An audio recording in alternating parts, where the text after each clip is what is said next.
Hola, ¿cómo estás hoy? Te doy la bienvenida una vez más a Todo tiene un porqué en la televisión pública. Hoy nos toca un tema de biología. Si seguís nuestro ciclo sabrás que todas las formas de vida que alberga nuestro planeta en algún momento son tema de nuestro programa y hoy vamos a hablar de los ecosistemas. ¿Qué son los ecosistemas? ¿A partir de qué momento la ciencia empezó a utilizar este concepto y qué significa exactamente? ¿Cuántos ecosistemas hay? ¿Cómo son los ecosistemas terrestres? ¿Qué características tienen los ecosistemas acuáticos? ¿Qué es un bioma? ¿Qué es una tundra? ¿A qué llamamos fauna bentónica? Solo algunas de las preguntas que intentaremos responder hoy a propósito de nuestro tema del día, los ecosistemas. Y para hablar sobre ellos vamos a recibir a nuestro primer invitado. Hoy nos visita Javier López de Casenave. Javier es doctor en Ciencias Biológicas, es profesor asociado en la Facultad de Ciencias Exactas de la UBA, donde dicta Ecología de Comunidades y Ecosistemas y Biología de la Conservación. Se desempeña como investigador principal del CONICET e investiga sobre ecología de comunidades de desierto. ¿Cómo estás, Javier? Gracias por venir. No hay por qué. Gracias a ustedes por la invitación. Un placer. Bueno, empezá por lo más básico. Contanos qué es un ecosistema. Bueno, parece simple, pero cuando empezás a meterte e indagar un poco, ahí se empiezan a complicar porque todas las definiciones son medio odiosas y dejan cosas afuera. Bien. Pero en términos generales nosotros consideramos a un ecosistema como un conjunto de organismos que interactúan entre sí y con su entorno. Por entorno entendemos el ambiente que lo rodea y fundamentalmente que están involucrados en interacciones que implican de alguna manera el intercambio de materia y energía entre ellos y entre el entorno. Esa sería la definición general. Después lo que pasa es que cuando vos tenés una definición como esa podés englobar un montón de sistemas diferentes. Claro. Digo, un ecosistema puede ser un bosque, puede ser el mar, puede ser un río, un estanque, un desierto, pero también podría ser una pecera, Claro. o un terrario, digamos, un lugar en donde vos tenés un ambiente determinado. Y adentro, entre comillas también, adentro de ese ambiente tenés un montón de organismos que están interactuando entre sí, que de alguna manera interactúan también con ese medio físico. Entonces, en realidad es amplio. Digamos. Claro, vamos a ir seguramente a cada uno de los casos, vamos a ir revisándolos a lo largo del programa. ¿Cuáles son los componentes que no pueden faltar en un ecosistema? Bueno, entonces? Sí, básicamente los componentes que no pueden faltar son estos dos, el de los organismos y el del ambiente. Claro. Y entonces por eso usualmente decimos que los dos componentes principales es el biótico, que algunos llaman biocenosis, pero que es un término un poco antiguo, y los ecólogos, los biólogos prefieren llamarlo biota, y los ecólogos preferimos llamarlos comunidades biológicas. Bien. Y después el ambiente, o sea, lo que no es el organismo, o sea, las características físicas y los parámetros físico-químicos del ambiente que rodea a estos organismos, que antiguamente se lo denominaba biotopo y también es algo medio que ya no se usa. Los ecólogos preferimos llamarle hábitat. Bien, entonces pasando en limpio, el biotopo es el hábitat y eso que llamamos biocenosis o... ¿Había otra palabra? Biota. Vos lo llamás comunidades. Comunidades. Nosotros los biólogos así organísmicos o los ecólogos los llamamos comunidades. ¿Y cómo es la estructura física de un ecosistema? Bueno, la estructura física, a ver, como es un sistema, como todo sistema tiene estructura y función. La estructura es algo medio complejo porque es un conjunto de cosas que son seres vivos y de cuestiones que son ambientales. Entonces, en realidad cuando hablas de estructura de un ecosistema habría que mirar un poco más en detalle y separar. La cuestión física sería el soporte en el que está ese ecosistema. Qué sé yo, si vos hablás de un bosque serían las condiciones del lugar que está en donde ese bosque se está desarrollando. Pero usualmente hablamos de estructura incluyendo al componente biótico. Bien. Entonces, usualmente hablamos de estructura del ecosistema para referirnos así a todo lo físico, todo lo que el suelo, todo lo que permite que ahí haya un bosque, pero también a las características de los seres vivos. Entonces, por ejemplo, qué especies son las que están allí, cuál es la identidad, pero características como, por ejemplo, qué biomasa tienen, e incluso algunas propiedades un poco más escondidas, como la diversidad, por ejemplo. Okay. Cuando hablamos de estructura hablamos de todo eso, no solamente de la estructura física que uno piensa sería como el escenario en el que se mueven los organismos. Claro. Y hay otra palabra, ecotonos. ¿Qué son los ecotonos? Sí, bueno, lo que pasa que así yo vengo hablando como si los ecosistemas fuera algo simple de, por ejemplo, de estudiar. Son simples de comentar, así, son simples de encontrarlos en un libro de texto, pero cuando uno va a la naturaleza a ver o a estudiar ecosistemas, eso medio que se complica. Claro. Entonces uno puede definir el bosque muy fácilmente, pero cuando vos vas a la naturaleza, el bosque no es homogéneo. No. Tiene distintos ambientes dentro del bosque y además los límites del bosque con otro ecosistema a veces son abruptos los límites y vos podés delimitarlo fácilmente y otras veces no es tan así.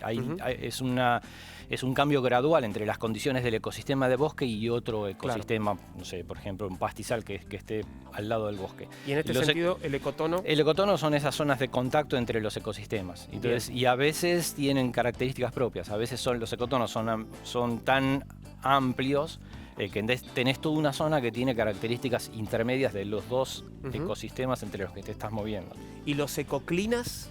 Las ecoclinas, sí, es un término que tampoco ya se usa demasiado porque se mezcla con otros que utilizan los biólogos evolutivos y los genetistas. Pero en términos de esto que estamos hablando, yo diría que una ecoclina está haciendo referencia a esto que yo te adelanté recién, cambios en el espacio, en las condiciones. Nosotros preferimos hablar actualmente más de gradientes que de ecoclinas. Okay. Es decir, un cambio a medida que vos te movés en el espacio. Claro. Hay todo un cambio de características físico-químicas y también hay un reemplazo de organismos, digamos. Y ese cambio a lo largo del espacio se da... puede ser de manera más o menos abrupta, pero ese cambio usualmente implica gradientes de cambio. Claro. Y a eso se lo suele llamar ecoclina. Tiene otros nombres también, pero básicamente es eso, es el cambio en el espacio de los ecosistemas, de las comunidades. ¿Y a qué se llama, Javier, estratificación? Bueno, estratificación también es un término que se refiere, a mí me gusta más hablar de heterogeneidad. Fundamentalmente cuando hablamos de estratificación estamos hablando de heterogeneidad. Los ecosistemas no son homogéneos, ni en ninguna de las dimensiones. Entonces en el espacio vos tenés variabilidad.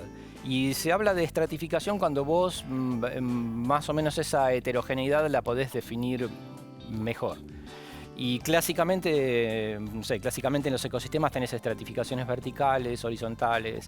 Por ejemplo, la estratificación vertical te habla de una organización en el espacio en el eje vertical. En un ecosistema acuático, por ejemplo, típicamente vos tenés una estratificación porque, no sé, la luz del sol no llega hasta el fondo. Bueno, si el ambiente acuático es muy superficial, podría llegar hasta el fondo. Pero usualmente no pasa eso.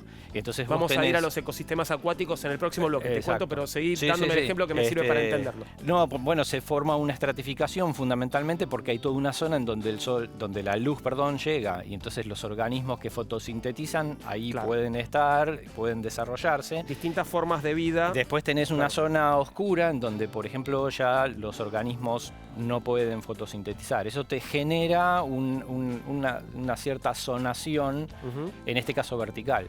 Claro. Y eso sería una estratificación vertical. Y después la heterogeneidad horizontal viene dada porque, como decíamos antes, en un ecosistema, en un bosque, vos tenés distintos lugares. Un bosque no es continuo. Vos entrás a un bosque y mayormente es un lugar donde está lleno de árboles y tendrás arbustos y demás, pero por ahí a algunos momentos llegás a un claro en el bosque y eso, sin embargo, sigue siendo un bosque. Claro. Pero ahí no tenés una densidad de árboles grande. Entonces, y todas esas diferencias de microambientes o ambientes dentro del bosque hablan de una heterogeneidad espacial que algunos lo pueden llamar estratificación, en este caso horizontal. Claro. Y hay una clasificación, ¿no?, de los ecosistemas. ¿Cómo se pueden clasificar? Sí, hay varias. Hay varias, yo diría. Porque, por ejemplo, vos podés hablar de... Yo te decía que puede ser un bosque, un mar o puede ser una pecera. Así que vos podés tener ecosistemas artificiales o ecosistemas naturales. Bien. Y dentro de los ecosistemas que son naturales, en el sentido de que están en la naturaleza, algunos pueden ser naturales porque no han sido modificados por el ser humano. Y otros, como las tierras de cultivo, por ejemplo, o los embalses, son ambientes manejados por el hombre. Claro. Y después tenés otra dicotomía en donde, por ejemplo, los ecosistemas pueden ser, dependen del ambiente preponderante, pueden ser terrestres o pueden ser acuáticos. Claro. Así que, de definición, para lo que quieras, te armo una dicotomía y una definición. Exactamente. ¿Y qué es el bioma? Bueno, y el bioma, a ver, entendemos por bioma, el bioma es una clasificación de regiones geográficas sobre la base de características que tienen que ver fundamentalmente con clima y fundamentalmente con precipitaciones y temperatura, básicamente humedad y temperatura. Entonces, la idea es que globalmente vos en distintos lugares en donde tenés distintas combinaciones de precipitaciones y temperatura, encontrás diferentes tipos de ambientes. Esos ambientes serían los biomas. Bien. Por ejemplo, en un sitio en donde vos tenés muy bajas temperaturas y muy pocas precipitaciones, tenés un tipo de ambiente particular, que la tundra. Claro. ¿Sí? Y en un lugar en donde vos tenés temperaturas más altas y tenés más precipitaciones, en el extremo, por ejemplo, podés encontrar una selva. Tenemos para más ejemplos un informe sobre los biomas de Argentina. Si te parece, Javier, lo vemos y seguimos conversando. Estos son los biomas del territorio de nuestro país.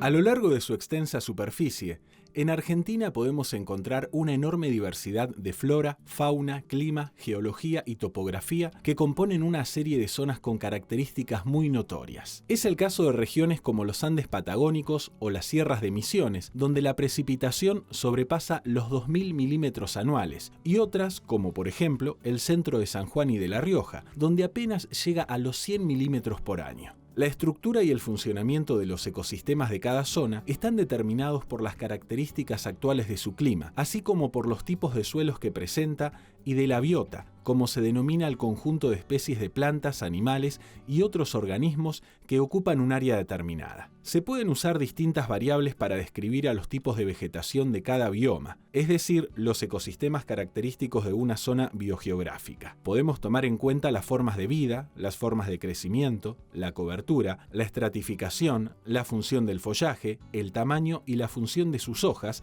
entre otros aspectos. Estudiar la fisonomía de la vegetación resulta fundamental para diferenciar grandes ambientes ecológicos. En este sentido, nuestro país tiene 4 tipos de biomas: el desierto, el pastizal, la sabana y el bosque. Pero a su vez, en cada bioma se dan unidades de menor jerarquía que pueden ser similares en su fisonomía de vegetación. De esta manera, dentro del bioma pastizal, por ejemplo, están las praderas en la pampa ondulada, la estepa graminosa del centro de San Luis y la vega de ciperáceas, en la Patagonia. Por su parte, dentro del bioma sabana encontramos el Parque del Noreste del Chaco y la estepa arbustiva en la Patagonia, en el centro de Santa Cruz. En cuanto a los bosques, al igual que ocurre con los otros biomas, en Argentina también hay varios subtipos. Así está el caducifolio de lenga, que se desarrolla en la cordillera patagónica. En Salta y Tucumán encontramos el perennifolio de mirtáceas. Un tercer tipo de bosque es el de xerófitas, en el Chaco. En nuestro territorio también se desarrolla el bosque de coníferas de Neuquén y las selvas subtropicales de Laureles, Palo Rosa y Guatambú en Misiones, junto con la selva templada de Alerce y Coihue, en Río Negro y Chubut. Finalmente, podemos encontrar el bioma de desierto frío en las altas cumbres de los Andes y de desierto cálido en el valle de Ixchigualasto, en San Juan. Sin lugar a dudas, Argentina cuenta con regiones de altísima biodiversidad y en su conjunto contamos con una enorme variedad de ecosistemas que debemos cuidar para mantener la vida en el planeta. Esos son entonces los biomas o los ecosistemas que encontramos en nuestro país, Javier, y se habla de ecosistemas híbridos. También, ¿qué sería un ecosistema híbrido? Sí, se suele llamar, bueno, un ecosistema híbrido es aquel que tiene de alguna manera características de distintos medios. No sé, típicamente un ecosistema híbrido podría ser aquellos en donde tenés una porción asociada al agua y a un ambiente terrestre. La costa, por ejemplo, una costa. Una costa, por ejemplo. Los humedales, típicamente. Claro. ¿Sí? Los estuarios, en donde tenés encuentro de agua salada y agua dulce. Sí, la interfase en un cuerpo de agua entre la parte acuática y la parte terrestre. Una costa, como vos dijiste, es exactamente eso. Javier, te pido que me esperes un minuto porque vamos a hablar de otros ecosistemas que no hemos mencionado todavía. Vos aludiste igual a lo pequeño, ¿no? Digamos, porque existen los ecosistemas microbianos y de eso voy a hablar con nuestra invitada, María Eugenia Farías. Ella es doctora en Ciencias Naturales e investigadora del CONICET y nos va a hablar de estos ecosistemas, los ecosistemas microbianos. ¿Cómo estás, María? ¿Todo bien? Todo bien, buenos días desde Tucumán. Muchas gracias por atendernos. Mira, no sabía que estabas en Tucumán. Bueno, un cariño y un saludo a todos los que estén viendo el programa también allí. Bueno, contanos qué son los ecosistemas microbianos y dónde podemos encontrarlos. Bueno, los microbios están en todas partes. En todos lados están los microbios. Bueno, ya lo estamos viendo, ¿no? Los ecosistemas microbianos también se distribuyen y tienen la misma complejidad de estos ecosistemas que acaban de describir, donde participan plantas, animales y todo la parte, digamos, abiótica. En realidad, los ecosistemas microbianos interactúan con las plantas y los animales y forman parte de todo este ciclo, que es el ciclo de la vida, ¿no? Mi especialidad, o los ecosistemas que yo estudio, de los que más puedo hablar, son los ecosistemas extremófilos. Los extremófilos se desarrollan en lugares muy extremos, donde hay condiciones muy difíciles, como por ejemplo para la vida humana. Aquí en Argentina tenemos un lugar muy especial donde habitan estos ecosistemas extremófilos, que es la Puna, que es un desierto de altura que está sobre los 3.500 metros sobre el nivel del mar, rodeado de volcanes, muchos de ellos activos todavía, formando unas especies de cuencas cerradas donde se acumula sal durante miles de años y se forman los salares. En estos salares, donde las condiciones de vida son muy extremas, no solamente por la baja presión de oxígeno debido a la altura, la alta radiación ultravioleta, la influencia de aguas cargadas de minerales debido a la actividad volcánica, se desarrollan estos ecosistemas microbianos que los llamamos ecosistemas extremófilos, ¿no? Son muy particulares, sobre todo porque en estas condiciones tan extremas se recrean las condiciones en las que se cree que ese fue el comienzo de la vida, hace más de 3.000 millones de años. ¿Y qué información se puede obtener a partir del estudio de estos ecosistemas microbianos extremófilos? La información que se puede obtener es, bueno, primero ver cómo surgió la vida en el planeta. Bien. De hecho, nosotros estudiamos el ADN total de estos. Los microbios no se los puede ver como se puede ver una planta o un animal a simple vista, y verlos al microscopio pueden ser todos iguales. Entonces nosotros, para identificar a los microbios, tenemos que sacarles el ADN y secuenciarlo, y ahí vemos la diversidad. Recién ahí se ve la diversidad. Y no solamente vemos la diversidad, sino vemos todos los genes que usan para sobrevivir. Y, por ejemplo, una de las cosas que hemos encontrado en un ecosistema muy extremo que está en Catamarca, en un volcán, en el volcán Galán, es que todavía hay resabios en este planeta donde la vida sigue abriéndose camino de la misma forma que lo hicieron esos ecosistemas primitivos en el inicio de la vida. Por ejemplo, lo que encontramos en Catamarca es que hay microbios, de hecho arqueas, que son un tipo de bacterias, de procariotas muy especiales, muy adaptados a lo extremo, que respiran arsénico. O sea, en vez de respirar oxígeno, respiran arsénico y todavía sobreviven en condiciones tan extremas. Nos permiten entonces estudiar cómo fue el origen de la vida, por un lado, pero por otro lado, otras de las cosas muy interesantes de estos ecosistemas extremófilos es que tienen herramientas que les permiten abrirse camino en esas condiciones extremas, y estas herramientas, que son genes, proteínas, enzimas, pueden tener excelentes aplicaciones biotecnológicas. Muchas gracias, María Eugenia, muy interesante lo que nos contás, espero volver a contactarte en otro momento. Bueno, muchísimas gracias. A vos, hasta luego. Sigo conversando, Javier, con vos sobre ecosistemas. Muy interesante, lo que se está descubriendo. Bueno, los desiertos son un poco también tu especialidad, ¿no? Sí, he pasado algún tiempo en el desierto. Vamos a los ecosistemas terrestres ahora. Sí. Un poco ya nos hablaste de esto. ¿Qué características generales tienen como para entrar en el tema? Sí, bueno, como su nombre lo indica, son aquellos ecosistemas que están en la superficie. Son los que se desarrollan fundamentalmente en un suelo más o menos consolidado, es más bien en contraposición a lo que serían los ecosistemas acuáticos, los dulceacuícolas y los marinos. ¿Y cuáles son los tipos principales de ecosistemas terrestres? Los tipos principales de ecosistemas terrestres, acá es donde nos empezamos a mezclar, que no sabemos si hablamos de ecosistemas o de biomas. Claro. No, digo, por ahí es más fácil directamente hablar de biomas, pero en realidad también son esos, son tipos de ecosistemas, pero tenés fundamentalmente estos que yo te mencioné, de la tundra en los extremos fríos y con pocas precipitaciones, hasta la selva, pasando por distintos tipos de bosques, bosques que uno puede diferenciar muy bien, porque algunos están asociados a temperaturas bajas y menos precipitaciones y otros a temperaturas más altas y más precipitaciones. Y después tenés pastizales, después tenés arbustales, tenés dentro de los bosques que se desarrollan en donde hay una temperatura adecuada. Depende de si tenés más precipitaciones o menos, tenés bosques secos. O sea, la selva es un bosque húmedo, pero después tenés bosques secos. Y después tenés los desiertos en todas las zonas en donde las precipitaciones no alcanzan. Y fundamentalmente vas a tener un desierto. Hay uno que no me nombraste y no sé qué es. ¿Qué es la taiga? Muy bien, sí, te lo nombré, pero de otra manera. Okay. No, la taiga se refiere a esos bosques que yo te decía, son bosques que están en lugares muy fríos y donde las precipitaciones no son tan grandes. En realidad, la taiga es un nombre local. La taiga se da fundamentalmente en el norte del hemisferio norte. El norte en Escandinavia, en el norte de Rusia y en el norte de Canadá. Y el taiga es el nombre, digamos, más bien local, y a escala global nosotros hablamos más de bosque boreal, lo llamamos bosque boreal. Que debe ser relativamente vecino de la tundra, ¿no? Es totalmente vecino de la tundra, exactamente. Tengo un informe sobre la tundra. Muy bien, vamos. Si te parece, vamos a conocer la tundra y seguimos conversando sobre los ecosistemas.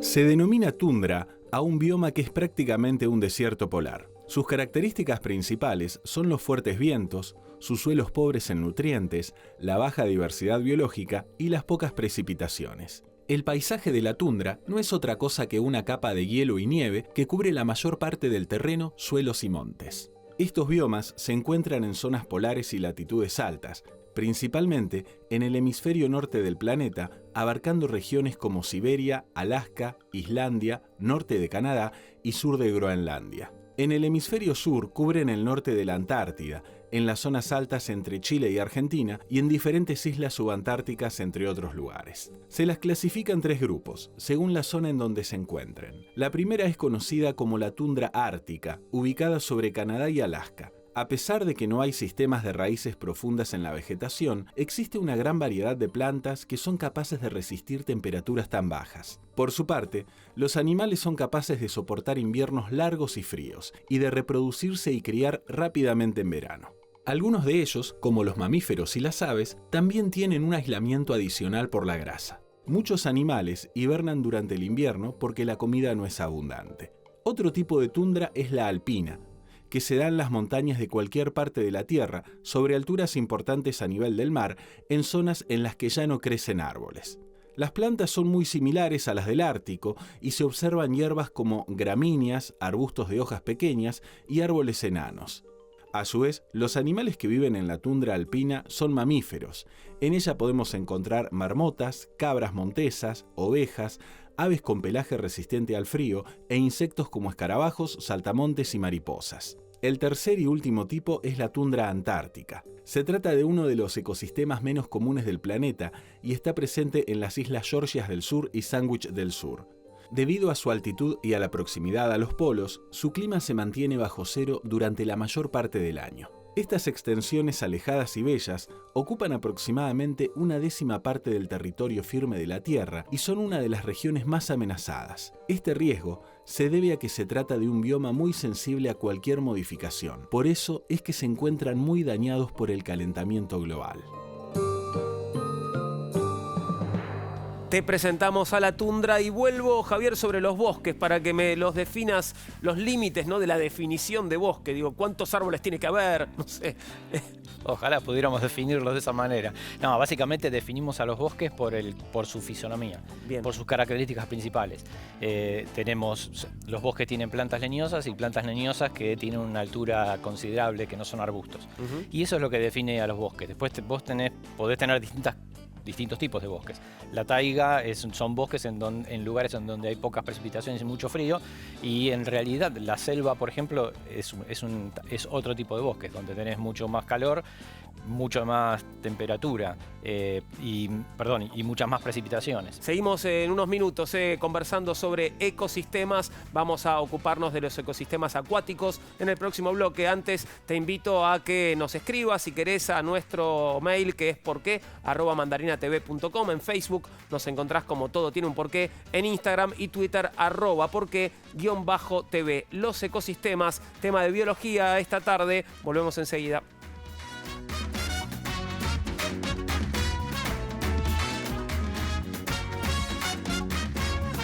Continuamos con Todo Tiene un Porqué en la televisión pública. Nuestro tema de hoy son los ecosistemas, pero antes de volver a los ecosistemas te invito a compartir una de nuestras secciones, en este caso dedicada a un personaje muy singular de la historia argentina. Hoy nos preguntamos quién fue Hipólito Boullard.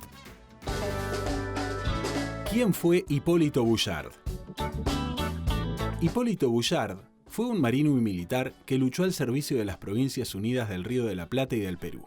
Nació en Francia en 1780. Llegó a Buenos Aires en 1809, meses antes del inicio de la Revolución de Mayo, a la que terminó sumándose. En 1813 peleó en la batalla de San Lorenzo junto a San Martín, quien lo recomendó al almirante Guillermo Brown. En 1817, Boullard zarpó desde el Río de la Plata al mando de la fragata La Argentina, rumbo a Madagascar, donde frustró el embarco de esclavos de 3 buques ingleses y 1 francés. También estuvo en Filipinas, perjudicando el tráfico comercial de los buques españoles. Luego viajó a Hawái y fue recibido por su rey, quien firmó un tratado reconociendo la independencia argentina. El soberano le proveyó 100 marinos y en julio de 1818 ambas naciones tomaron el fuerte e hicieron flamear por 6 días la bandera de Belgrano en Monterrey, California.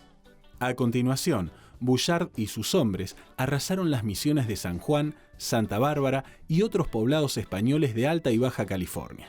En enero de 1819, bloqueó el puerto de San Blas y atacó Acapulco, México. En Guatemala, destruyó Sonsonate y capturó bergantines españoles. En Nicaragua, tomó Realejo, el principal puerto español en los mares del sur, y se apoderó de 4 buques españoles. Bajó hacia el Perú mientras atacaba las posiciones españolas sobre el Pacífico. Las naves de Boullard llegaron el 9 de julio de 1819 al puerto de Valparaíso, sumándose a la flota que San Martín preparaba para tomar Lima. La travesía de Boullard duró 2 años, en los que sostuvo 13 combates navales, la captura o destrucción de 26 buques y el decomiso de 4 barcos esclavistas, liberando a sus prisioneros, y de 2 naves inglesas y una de los Estados Unidos.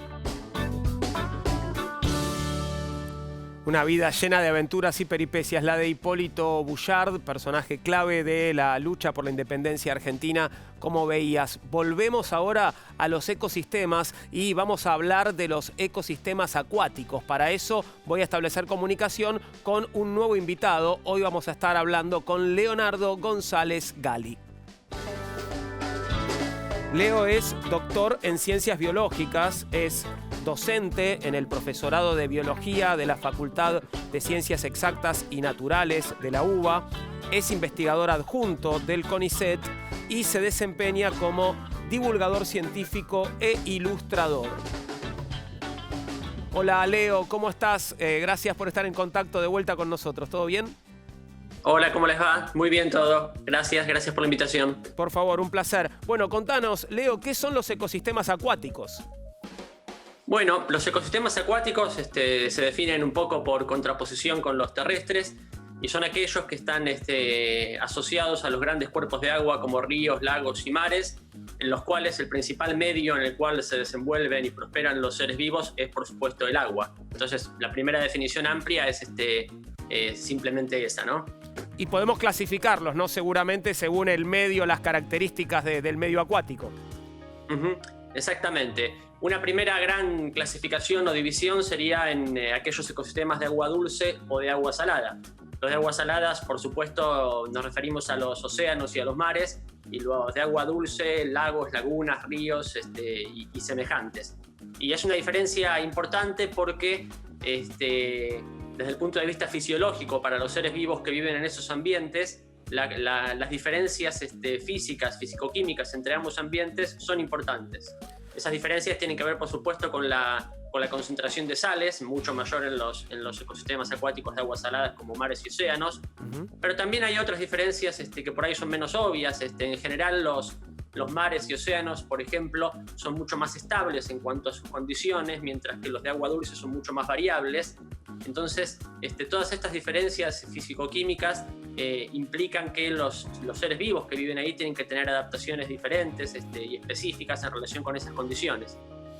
Contame un poco más características entonces de uno y otro tipo de ecosistema acuático y de los seres vivos, ¿no?, que los habitan.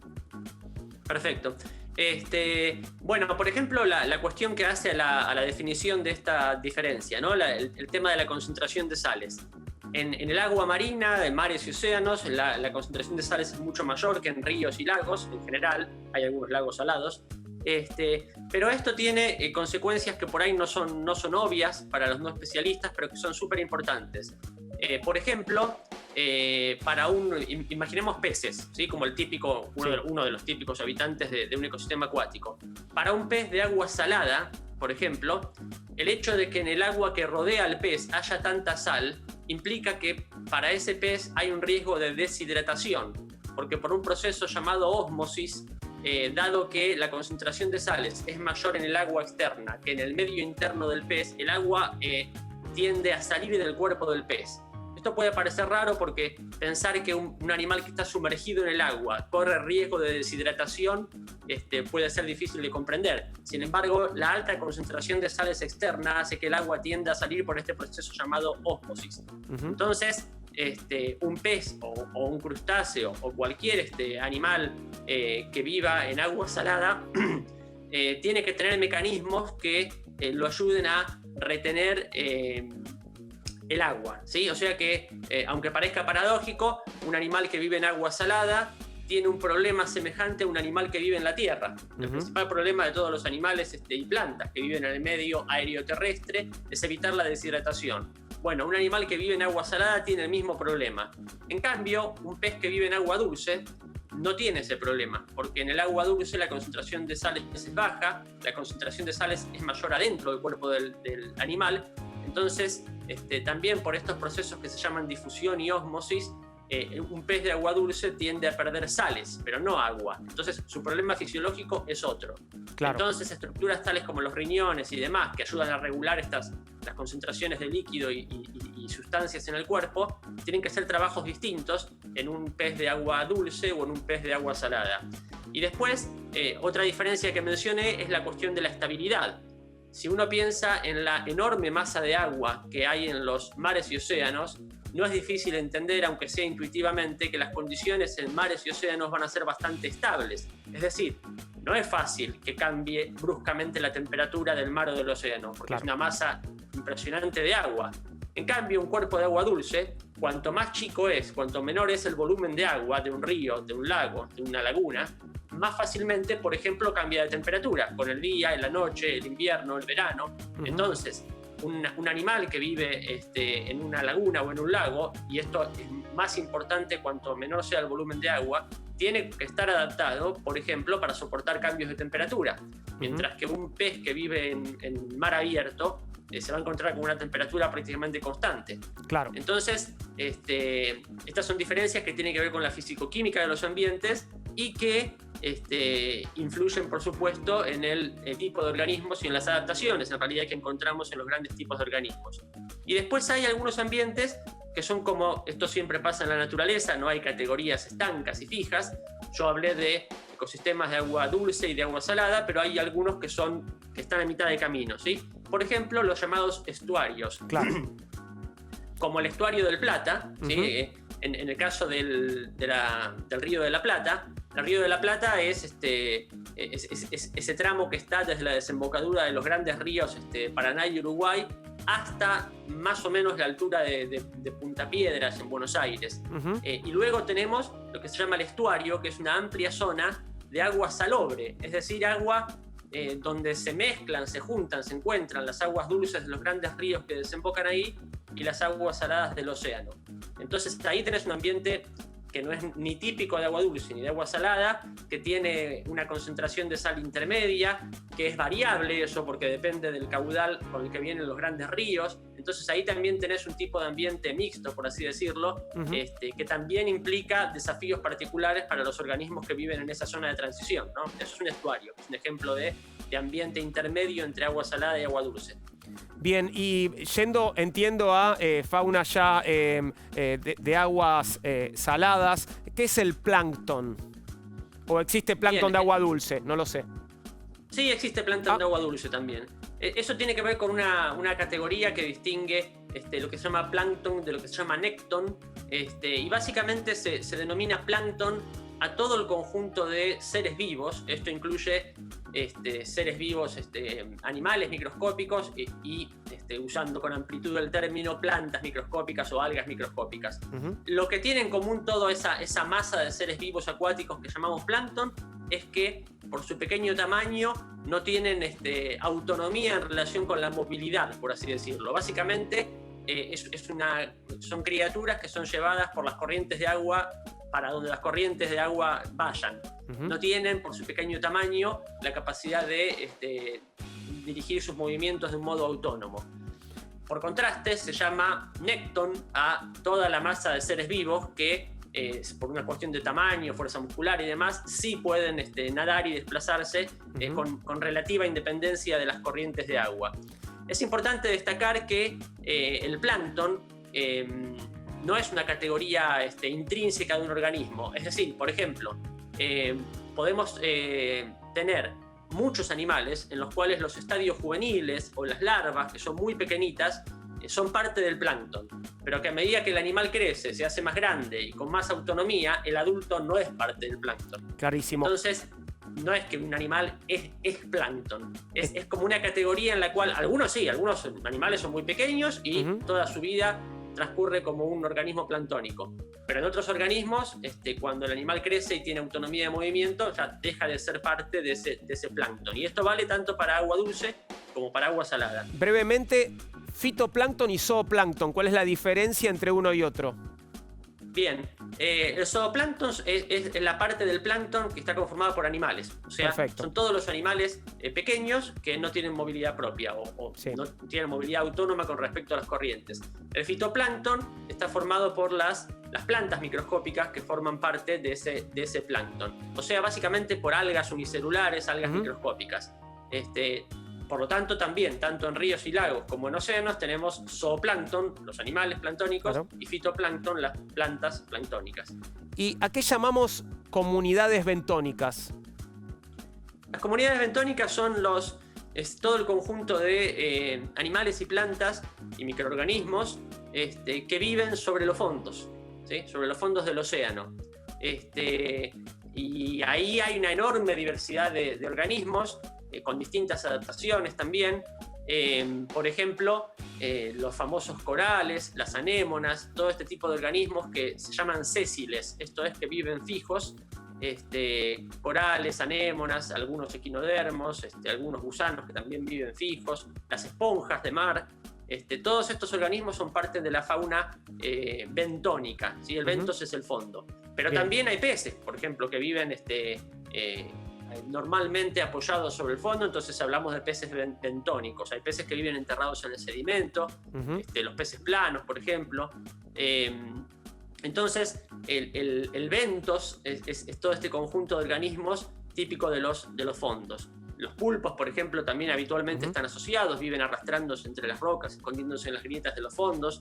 Entonces es un conjunto de animales y plantas que viven muy asociados al fondo del océano. Eso es básicamente el bentos. Tenemos un informe, Leo, sobre la fauna bentónica. Te invito a que lo compartamos y seguimos conversando, ¿sí? Esta es la fauna bentónica.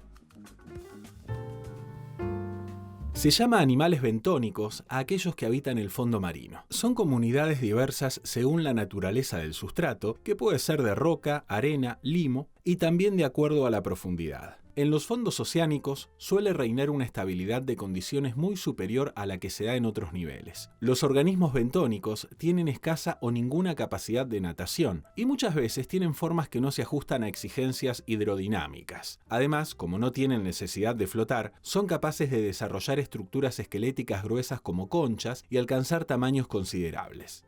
Estos animales poseen ciertas estructuras que les permiten contrarrestar la escasez de alimento. Un ejemplo de ello son los peces abisales, que aumentan su capacidad olfativa y forman apéndices para atraer y capturar sus presas.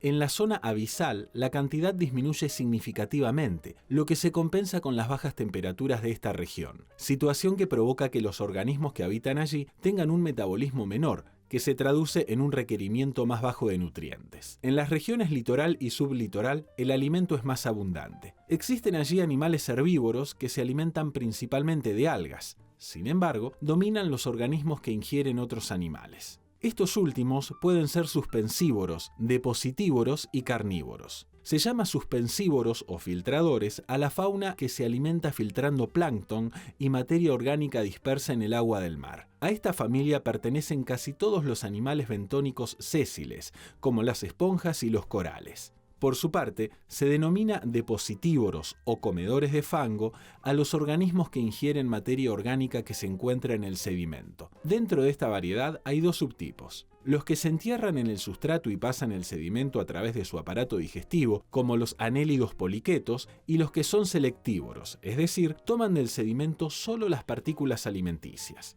Un tercer tipo de fauna bentónica es la carnívora, que caza y se alimenta de otros animales. Esta familia cuenta con órganos especializados para lograr la captura, como los tentáculos de las anémonas cargados con células urticantes que paralizan a sus presas. En cuanto a su distribución del bentos, depende de los factores físicos, químicos y biológicos que se dan en el fondo del océano. Esto permite que encontremos gran variedad de este tipo de fauna según la zona de la que se trate. Sin dudas, el equilibrio en los fondos marinos es fundamental para la vida en los océanos de los que depende toda la naturaleza. Bueno, ya había algunas pistas, sobre todo en el final del informe, para la última pregunta que quiero hacerte, Leo. Obviamente entiendo que es importante cuidar todos los ecosistemas, pero ¿cuál es la importancia en particular de cuidar y preservar los ecosistemas acuáticos? Bueno, como bien decís, en realidad esto hay que pensarlo en un contexto general de una necesidad, yo diría urgente, de hacer un mejor manejo ambiental en general y cuidar todos los ambientes naturales. En el caso de los ambientes de agua dulce, si consideramos que de aguas acuáticos, si consideramos que esto incluye nada menos que a todos los océanos, esa importancia es crucial. Pensemos que esas enormes masas de agua ayudan, por ejemplo, a regular fuertemente el clima, o sea, la temperatura planetaria, el régimen de lluvias, la humedad atmosférica, todo esto tiene mucho que ver con la influencia de los océanos. Y no es que los océanos sean una cosa inerte que va a estar siempre ahí, hagamos lo que hagamos, porque en gran medida estos flujos de materia y energía, o sea, todas las interacciones físicas entre el océano y el resto del planeta, están mediados por la actividad de seres vivos que son muy sensibles a todas las acciones humanas, como la contaminación. Por poner un ejemplo solamente, ustedes habrán escuchado que se habla muchas veces de los bosques como los pulmones del mundo, ¿no? Sí. Porque, claro, las plantas hacen fotosíntesis, liberando oxígeno. Sin embargo, en términos de aporte de oxígeno a la atmósfera, es más importante la actividad fotosintética del fitoplancton, que mencionamos hace un rato, que no la de los bosques. Entonces, y las algas unicelulares que hacen fotosíntesis en el océano son muy sensibles a todas las alteraciones de origen humano. Entonces, esas algas microscópicas que ni las vemos a simple vista, pero están ahí, son millones y tienen un impacto tremendo, es parte de lo que hace que estos ambientes sean importantes. No solo producen oxígeno, sino que la fotosíntesis también implica la captura de dióxido de carbono. Claro. Seguramente han oído hablar que el dióxido de carbono es uno de los principales gases de efecto invernadero. O sea, las actividades humanas, sobre todo la quema de combustibles fósiles, aumenta la cantidad de gases en la atmósfera que ayudan a que la atmósfera retenga calor del sol. Esto es lo que está produciendo el cambio climático global que estamos transitando. Bueno, la actividad fotosintética de las algas unicelulares de los océanos captura ese dióxido de carbono. Entonces, este es un ejemplo nada más de cómo los cuerpos de agua, especialmente mares y océanos, impactan y regulan el clima planetario. Razón más que suficiente para hacer todo lo que esté a nuestro alcance para cuidarlo. Sin duda. Pero además hay otras razones, ¿no? También obtenemos los humanos, y esto vale para nuestro país, cuyo litoral atlántico es extremadamente rico en recursos, también los humanos obtenemos un montón de beneficios y de recursos más directamente. La pesca, por ejemplo. Claro, ¿sí? claro. Y bueno, y como tantos otros beneficios, si no lo administramos de un modo sustentable, como se dice, o mínimamente racional, vamos a dejar de disfrutar de ese beneficio en no mucho tiempo. Por ejemplo, por la sobreexplotación del stock pesquero, ¿no? En nuestro litoral. Leo. Desde eso, sí. No, perdón, se me acabó el tiempo. Te pido disculpas, pero está clarísimo. Te agradezco mucho. Le vamos a dedicar un programa al calentamiento global, así que vamos a volver sobre algunos de los temas que estás mencionando. Te agradezco y te pido disculpas, pero tengo que terminar el programa. Un placer y siempre muy interesante escucharte, Leo. Muchas gracias. Un abrazo. Bien. Hasta luego. Hacemos una pequeña pausa y seguimos enseguida con Todo Tiene un Porqué. Los ecosistemas, el tema de hoy.